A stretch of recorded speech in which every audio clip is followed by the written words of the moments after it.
Isang British national ang inaresto ng NBI o ng National Bureau of Investigation dahil sa pangmomolestya di umano ng ilang menor de edad sa Angeles City sa Pampanga.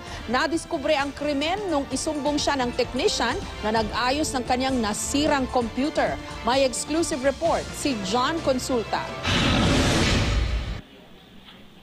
Mga litrato at video ng mga batang hubot-hubad ang nakita ng mga tauhan ng National Bureau of Investigation o NBI Cybercrime Division sa computer ng 73 taong gulang na British national na si Douglas Michael Slade sa kanyang bahay sa Angeles, Pampanga.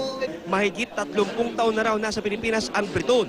Ang huling 10 taon sa Pampanga ito na malagi.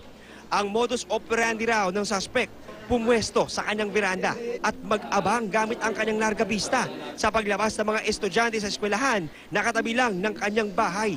Kapag daw may natipuhan, sinusutsutan at inaaya ang mga bata na pumasok sa kanyang bahay.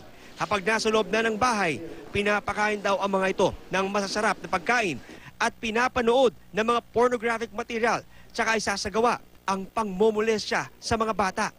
Minsan daw, umaabot pa sa 3 bata ang sabay-sabay niyang inaabuso na kinukunan pa ng video at litrato. It became a practice because he is no longer calling the children. The children is already knocking at his door.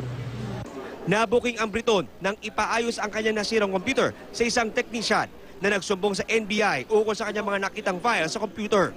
Dahilan para i-raid ng NBI ang bahay ng suspect. Sinampahan ng reklamong paglabag sa Anti-Child Pornography Act ang suspect. Sa batas kasi natin available yun kasi ano naman siya wala kasi tayong nakuhang bata. Yun sana ang magti-trigger para hindi siya makapiyansa. Naging matipid naman ang sagot ng suspect sa akusasyon. Tiniyak ng kanyang abogado na handa silang harapin ang reklamo. No, no more. No comment means no comment. Thank you. We do not want to preempt.